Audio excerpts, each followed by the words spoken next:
What is going on, guys? Jaranathor here, and today I am going through a new archetype that came out in Burst Protocol, as you can see on the screen. Really enjoyed playing this.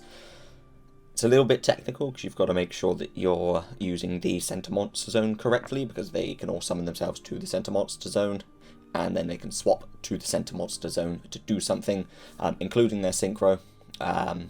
The synchro doesn't have to swap to do something, but if it's in the center monster zone, it gains an extra effect. And then the spells and the traps also give the center monster zone extra perks and quirks, I guess you could call it. I've seen a lot of builds going around of this with like the Fiendsmith, the Medius, and things like that. I do have that built, I guess you could say. It's what I'm sort of trying out at the moment, but I don't own any of those things, so I'm just borrowing it to see how it works, see how I like it. But I wanted to try it with Fortune Lady, which I've played this deck 2 or 3 times. I believe it's 3 now. And at first I had a lot more of the Fortune Lady stuff in it, because I want to make Fortune Ladies work, but they're just bad. It's sad that they're bad, but they don't really do anything. Most of the time you end up going for monsters that aren't part of the Fortune Lady archetype, but you use the Fortune Ladies to get to them. So I wanted to try them with the Elfnotes because they're spellcasters too. So let's jump on in. We'll go through the ratios that I'm playing, why I'm playing them, what I liked, also what I've kind of changed over time. But we're playing 3 Lucina. As mentioned, all the Elfnotes, the big Elfnotes, special summon themselves to the center monster zones. And Lucina is the search. So you can add an Elfnote monster from your deck to your hand. And her effect is during your opponent's turn, you can switch the location of this card to the center monster zone and return a level 6 or lower that your opponent controls to the hand. Helpful. Especially when you partner it with the synchro that has the ability of decreasing levels. So if your opponent does have like a level 8, you can decrease its level 5. Then you can return it with Lucina if you need to. We're also playing 3 Tinia. She was called Dina. I don't know why they changed it to Tinia, because they didn't change Lucina, and they changed the spelling of Fortuna, but they changed Dinia. Diana, I don't know, Tinia. So once again, special summons herself to the center monster zone. During the main phase, you can place 1 Elfnote continuous spell from your deck, and then during your opponent's turn, you switch her to the middle monster zone to banish 1 random card from your opponent's hand. And for the end phase, she's the one that you swap through the most, because no matter what deck you're playing against, taking a card out of the hand can be helpful. We're playing 1 Fortuna. I don't really feel like you need to play more than 1 of Fortuna, because she places the continuous trap, and then during your opponent's turn you switch the locations to return a face-up spell or trap on the field. So if your opponent is trying to destroy one of yours, you can switch her to put it back to your hand. If your opponent plays a once per turn field spell, you can return that before it resolves. Or if they play a once per turn continuous spell, you can return that before it resolves. But I feel one Fortuna's right. I've never played more than 1, and I've never been in a situation where it would have been helpful to see or have another Fortuna. There may be that odd occasion, but after about 12, 13 games now, rounds, sorry, which is like 30 plus games, I haven't ever felt that I needed a second Fortuna. I am playing 2 of the Patron in the Fortune Lady bit. Fortune Lady build, sorry, not Fortune Lady bit. Mainly because you're not kind of pushing it as much. You can't rely on the one of it like you can when you're playing Medius, because Medius summons this, then you synchro it off to search, and then you can bring it back with the trap and with the synchro monster. Whereas because you're not playing the Medius stuff, most of the time you're searching it from Lucina, and then you kind of have to like lock yourself in if you're going for every rather than the Seraphim Slitzia and then you search with this to search for the continuous spell. And it's always helpful just to have the second one, because you're not recurring it and recycling it as much, because you don't have the media stuff to be able to do it. But this is what locks you into synchros while it's on the field. And during the main phase, you can target a monster in your center monster zone to increase its level by 3. Then immediately after this effect resolves, you can synchro summon one Elfnote synchro monster, or Genora, the patron power of tuning. You don't have to, so you can use this to increase the level of the monster. Say that you're not going to instantly synchro into an Elfnote or into Genora, and then you can use the monster that's 3 levels higher for a different synchro. So you don't have to, but it's helpful, especially if your opponent plays, like... Oh, just thinking of what they could do. If you think like your opponent's gonna Lava Golem you straight away, you could just use this to make Genora with the 2 Elfnotes on board. It's like a little kind of niche play around, but most of the time you'll be using it when your opponent has 3 or 4 cards on board, because, and I will get to it later, but Genora just negates everything, which is fun. So I'm finding 2 of this is helpful. If it wasn't for the Fortune Lady things, you definitely could cut it down to 1. In the sort of Medius deck with Medius, I'm only playing 1, but 2 for this is helpful. I'm playing 2 of the continuous spell. I was playing 3. I've put it down to 2. Not seeing too much difference. It is just a starter on its own, but it's probably the worst one because you have to discard a monster of a different attribute to be able to summon. If you're playing a continuous spell and then discarding a monster to summon something from deck, your opponent is going to Ash Blossom you, and sometimes that can just be, like, the end of your turn. So it's not great, but it is a starter if you need it. This is what locks you into synchros for the rest of the turn. But it's a synchro deck. You're not too worried. I think, like, you could play 3 of these. You could probably play 1 of them. I'm just finding 2 is helpful because if you do see it in your starting hand and you don't really have, like, if you see this 2 hand traps, a Cord by, like a Secret Village, then you can at least use this to discard a hand trap to try and get a monster. So it is helpful, but you don't ever want 2 of them in your hand. In fact, I don't really think you ever, like, want it in your hand because Tinia just places it anyway. But if you do see it enough and no other Elfnotes, it's okay. Playing 1 of the trap, I don't think you need more than 1 of this trap. I missed it. So the Homecoming also says that the monster in the center monster zone can't be destroyed by card effects. That's quite important. And then the trap says the monster in the center monster zone cannot.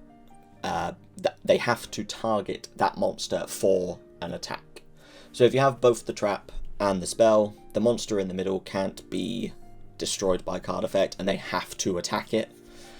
Which sometimes, if you've just got a big 2/5, because they're all massive for some reason, a big 2/5 spellcaster with a Secret Village down that can't be destroyed by card effects, and your opponent has to attack that, like, there's not a lot that most decks can do. Let alone without the Secret Village. If you just have like a big 2/5 that your opponent can't get rid of, and then you partner that with the trap effect, like, this trap is ridiculous. So you send a monster from your hand or field to the graveyard. It doesn't have to be an Elfnote monster, just any monster. You target an Elfnote with a different attribute, you special summon it, and then if you control a synchro monster, you negate the effect of 1 face-up card your opponent controls until the end of the turn. So this plays around Dark Ruler. This also can play around Droplet if they don't discard a trap. If your opponent goes to Lightning Storm you and destroy all your back row, you can use this to negate the Lightning Storm. This card's really, really, really good. It's kind of, yeah, it's kind of backwards. Like, you never want to see this. This is probably, in air quotes, the brick of the deck for the Elfnote monster, the Elfnote package. But even if you do see this, you can place it with Fortuna from your hand anyway. So it's not awful, but you'd much rather have it in the deck to like search it from the deck. But the effect of just negating a card your opponent controls until the end of the turn, which can be something they've activated. So that, like, they could Prosperity, banish 6, and you just like, nah, I'm just going to negate that. Like, you don't have an Ash, so you just negate it with that instead. It's a good card. I'm playing 1 for 1, because we're playing a lot of level 1 tuners. I should probably put this here, actually. But we're playing 1 for 1, because this is a level 1 tuner, and this is a level 1 tuner. And discarding a card isn't too much of a problem. Like a monster, because you can send a Fua, you can send an Elfnote, because you can get it back with the trap, or the Synchro. Or if you see like a lot of the Fortune Lady things, it's always handy to be able to go like Fortune Lady, Calling, and then still have your normal summon. For, you know, not great, because you have to discard a monster. Once again, like, if your opponent's going to Ash something, they're going to Ash this. But we're playing 5 level 1 tuners. 7 if you count draw. Because this can search draw. Not search, sorry. This can summon draw, which is also a spellcaster. We're playing 3 Fortune Lady past. I was also playing... Let's bring up some of the Fortune Lady stuff to go through what I was playing. I was also playing Light. I feel like 3 past... It's just another level 1 tuner that can level modulate spellcasters. It doesn't have to be Fortune Ladies, so you can level modulate your Elfnotes as well, because they're spellcasters. This is like the normal summon that you kind of want to see if you don't see your Power Patron or Lucina, because you can search the Power Patron with Lucina. If you see like Tinia and Past, you're kind of laughing, because your Tinia to play Welcome Home, your normal Past, do all your Synchro shenanigans, and then you've still got the Welcome Home to be able to send something. I just like the idea of the Fortune Ladies, and they are kind of working with this. You know, I've won like a few games against some like good decks as well. But Past just a nice level 1 spellcaster, level modulates. The rest of the deck, like the Elfnote, level modulates, so you can make it work. You can make it work. I'm playing 1 water. I've taken the water out, silly me. 1 water, because it's a Pot of Greed that isn't once per turn, but it depends on how many times you can special summon it. Unfortunately, you cannot special summon it with the Rhapsodia, and you also cannot special summon it with the Synchro, the Elfnote Synchro. If it was like any spellcaster, this would just be very funny, and you could just get water back so many times. But yeah, if she special summons while you control a Fortune Lady, draw 2 cards. There's got to be a way to make this thing work a lot better, and maybe I'm just not seeing it. But this is where Calling comes into play. So if you control a Fortune Lady, you can special summon a Fortune Lady from your deck with a different name to cards you control, and then you can only Synchro summon for the rest of the turn. But considering the Elfnote stuff, this and the Synchro... Is it the Synchro that locks you in? I don't think the Synchro locks you in, actually. Yes, it does. So the spell, the Elfnote Synchro, and while it's on the board, the Power Patron locks you into tuning. Like, having a card that's... Synchro. Having a card that says you can only Synchro isn't too much of a problem. So, like, you have the choice. If you have an Elfnote and, like, the Patron, and you have Calling in hand, you can go into every, use the Patron to search for, say, like, Lucina, or if you've used Lucina, to search for Tinia. You get the search, because when you Synchro with, I can't remember if I went over it, when you Synchro with the Power Patron, you can add an Elfnote card from your deck to your hand. Not monster, by the way, card. But you're never really going to be adding anything that isn't a monster. So you end up with every on board, a search to get, say, Tinia. You play Calling to get water, you draw 2. You can then either, like, get the Welcome Home to get another Patron to go into Hyper Librarian, or you can make, like, Crystal Wing using the Every, and then Every comes back on your opponent's turn. So, like, this stuff works. It's not amazing, like... I'm not going to kid myself and say that this deck is absolutely great, because the Medius stuff and being able to go full Fiendsmith combo is a lot better than, you know, playing a couple cards that could be a little bit of a brick. Especially water. Like, you never want to see water in your hand because you always want to get it off of calling. But if you do see the water, it's not great, but you can at least use it with Parallelism and Rhapsodia. So, it's, you know, it's another, like, soft brick, I guess. You don't want to see it, but you don't not want to. It doesn't matter if you do, but you don't want to see it.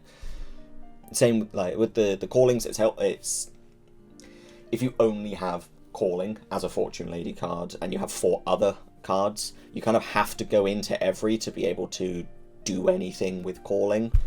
But, like, oh no, you have to go into level 7 that you're getting a search off because you might have used a patron anyway, to then calling to get water to draw 2. It works. It's not great, but it works. We have Fortune Vision, because when it's added, you can add a Fortune Lady card. So if you already have Past, you can search Calling. If you have Calling, you can search Past. I only want to play this as the one of. I guess you could play more, but the problem that you have is because you're then playing kind of the Elfnote side of the deck a lot more.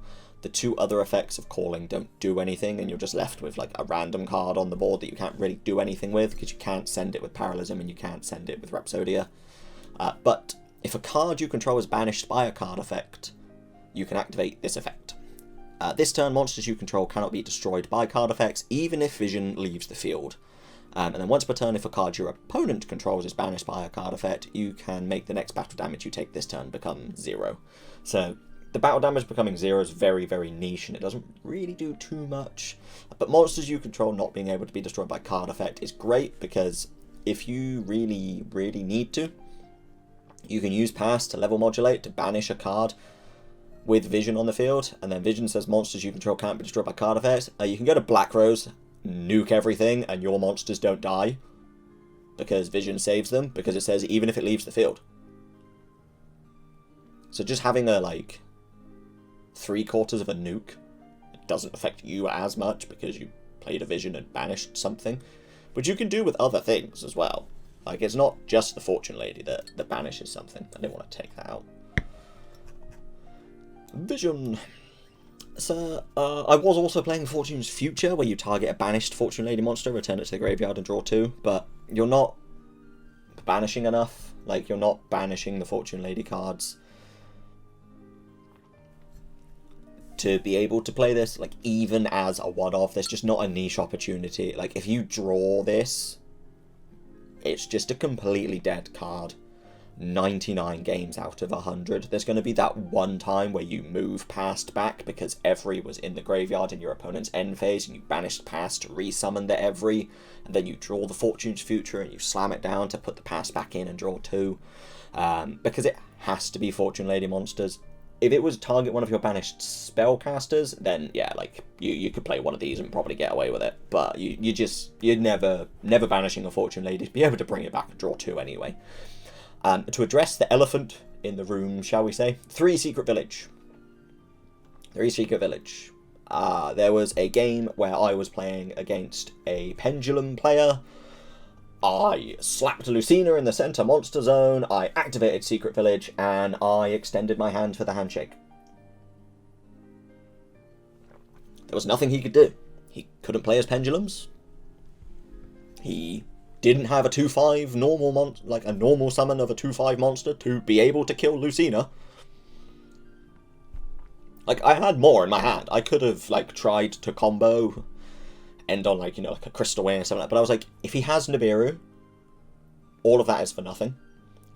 If I just smack a 2/5, play a Secret Village, set an Imperm, like, what does he do?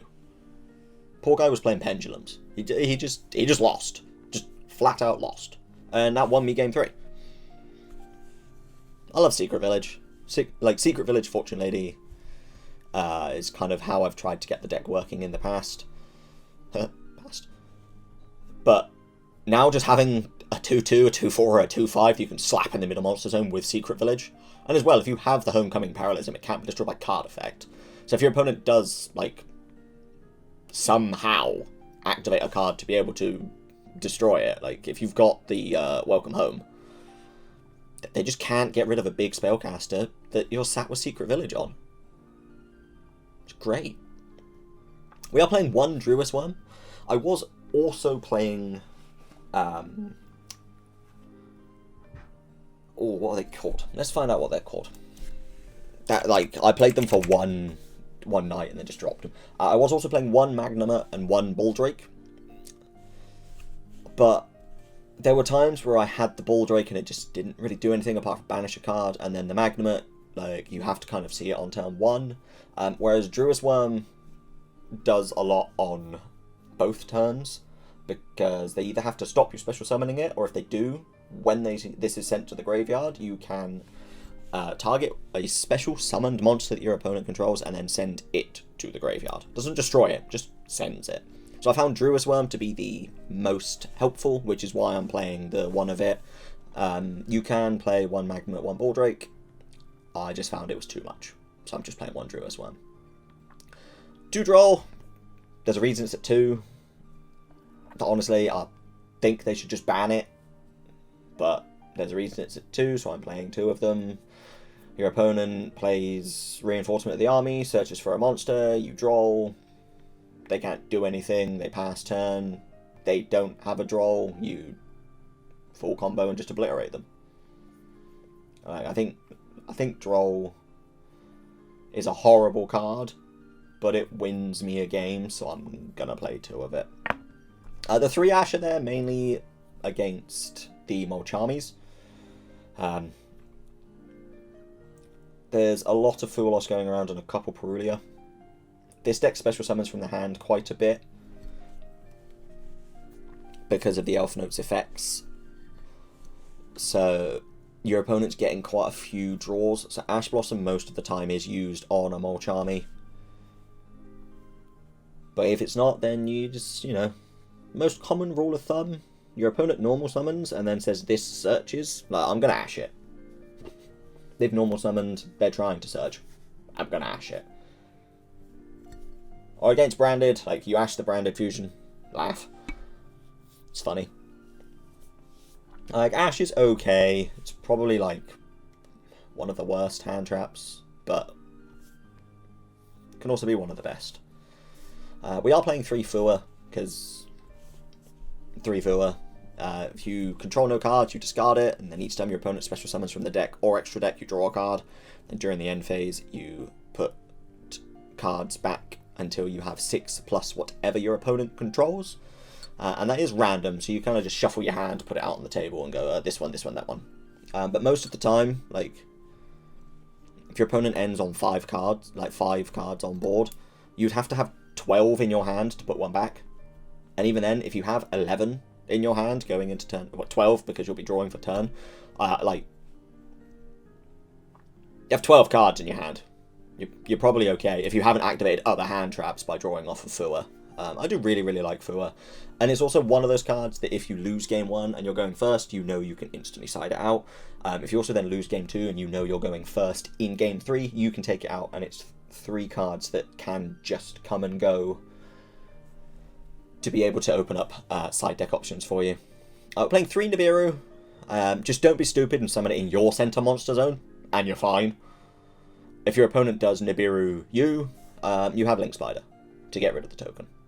And if your opponent Nibiru's you and doesn't pay the token in the center monster zone, then they're as stupid as you are if you Nibiru someone and put the Nibiru in your center monster zone. But Nibiru is a big scary card. You can break boards before your opponent gets to the point of being set up.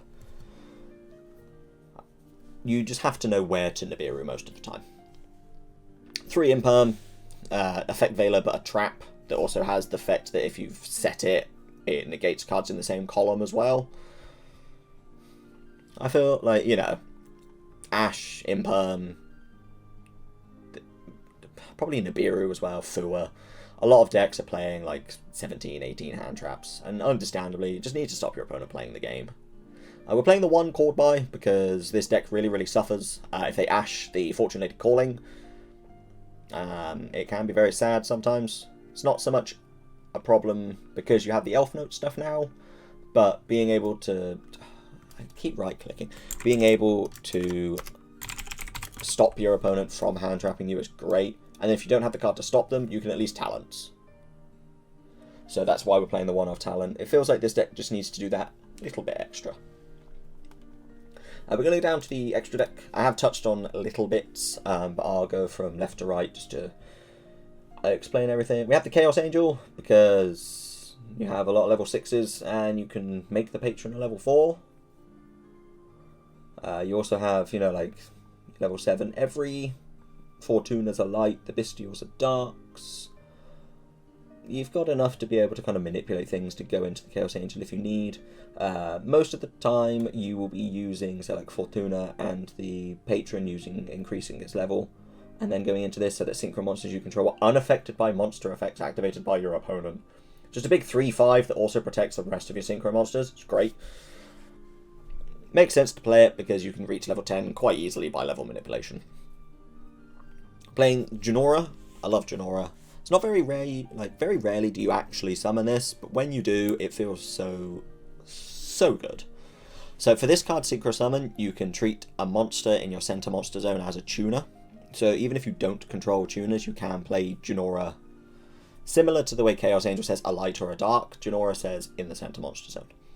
If this card is Synchro Summoned, you negate the effect of all face-up cards your opponent controls. That is not until the end of the turn. That is permanent.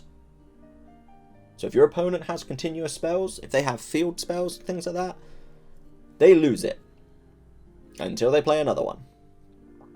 I didn't realise it was permanent. I thought it was the end of the turn. Then I played this, I read it, and my opponent says, is that until the end of the turn? And I said, no. No, it is not. So he scooped, because nothing on his board did anything. And then on top of that, because that isn't good enough, as a quick effect, monsters your opponent control in the same column as your Elfnote monsters cannot be used as material for Fusion, Synchro, Xyz, or Link. Your opponent can't summon monsters from the extra deck if you Junora effect. So most of the time, you have Seraphim Slitzia in the extra monster zone, and you put Junora underneath the other one. If your opponent Link summons, you activate this effect. Like, they can't use that Link monster to Link climb. So it leaves them, like, locked out of Links. And then they also can't use that monster to Synchro, to Xyz, like... I played this against a hero player and then just apologized. He activated Polymerization. I changed Junora. His Polymerization fizzled because he was going to use two monsters on board that were in the same columns. Because you can move stuff around. You can Junora and then chain Slitzia to get one back. So you can lock 3 monster zones. It's just fun.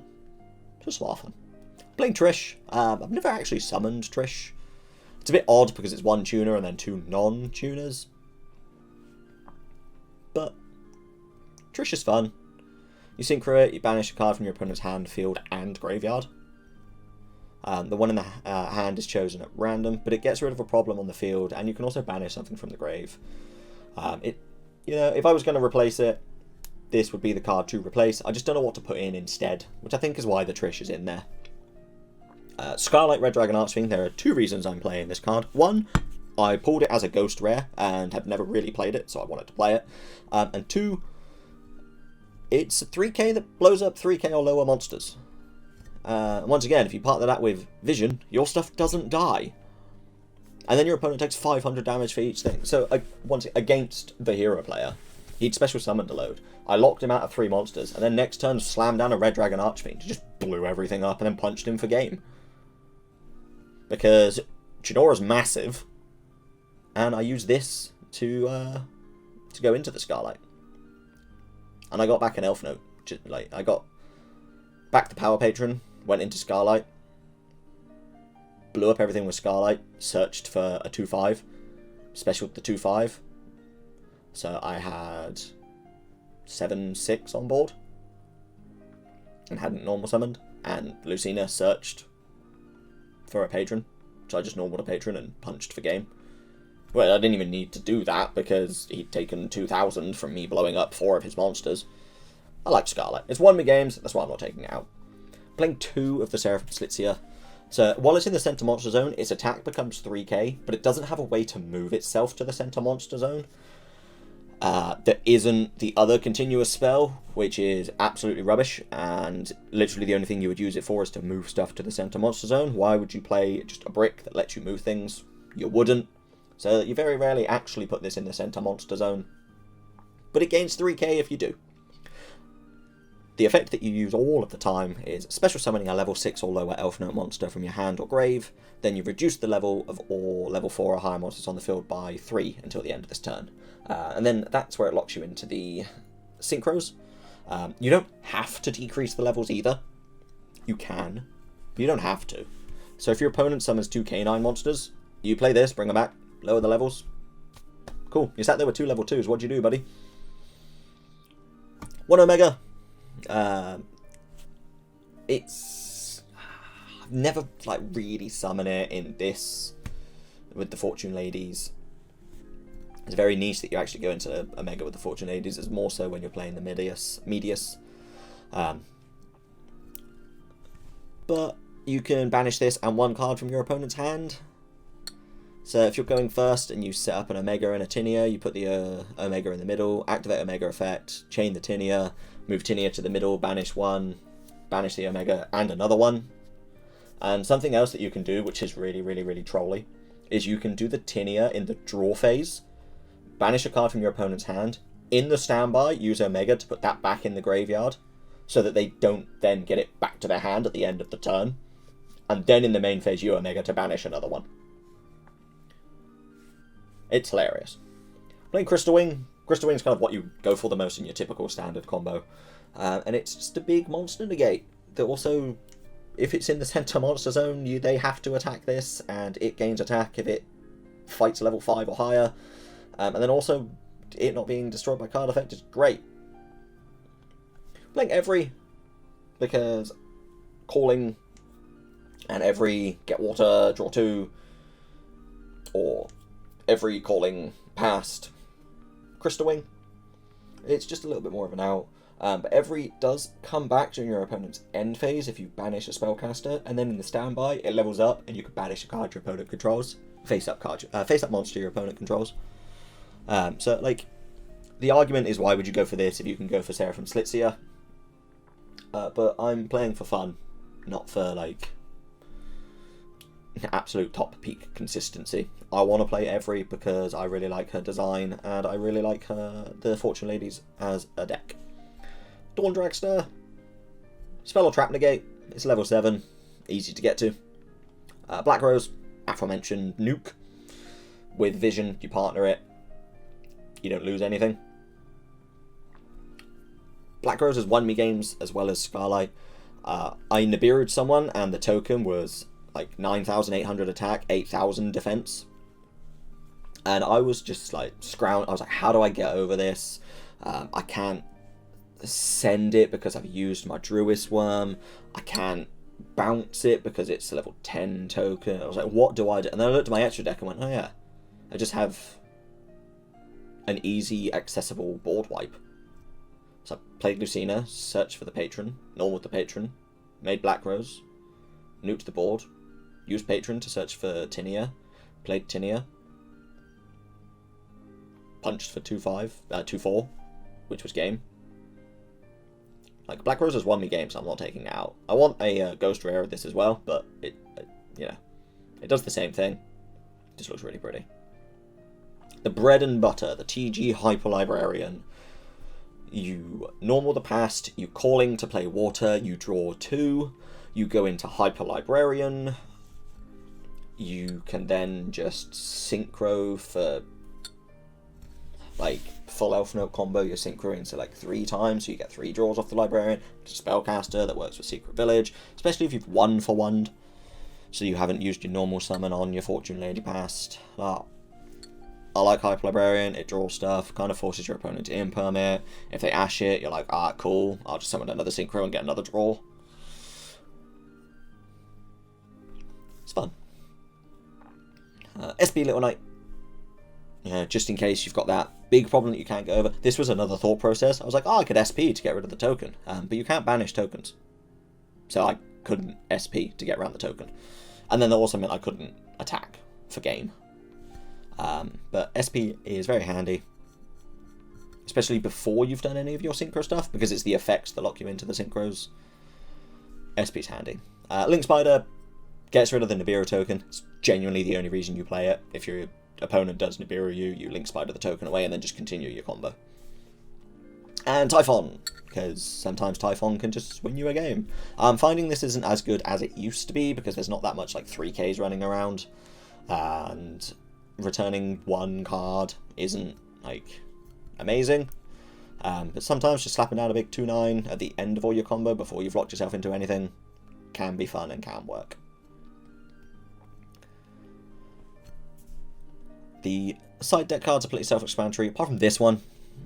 So when your opponent would summon a monster, send a face-up synchro monster you control to the grave, negate the summon, and if you do, destroy that monster, and your opponent cannot summon a monster until the end of the turn. Just wins you a game, and you're throwing synchros around all the time anyway, so why not just play Gravity Collapse? You've got enough just to instantly go into synchros.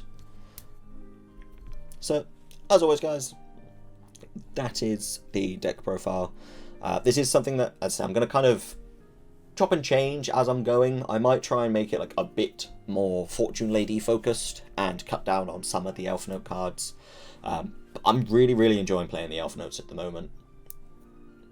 If you have like any thoughts of other cards I could play, and before everyone jumps into the comments,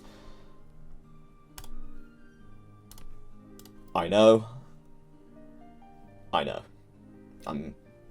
This is what I've tried at the moment. Feel free to like grab a screenshot of this. I'm not going to go through this because it's just your typical Elfnote deck that everybody seems to be playing at the moment. Maybe I'm playing a couple different ratios, and I like Secret Village, which is why Secret Village is in there. This is what I wanted to focus on, and this is what I might kind of look at expanding on. So if you do have any suggestions, any comments, please let me know. As always, thank you for watching, and I'll see you next time.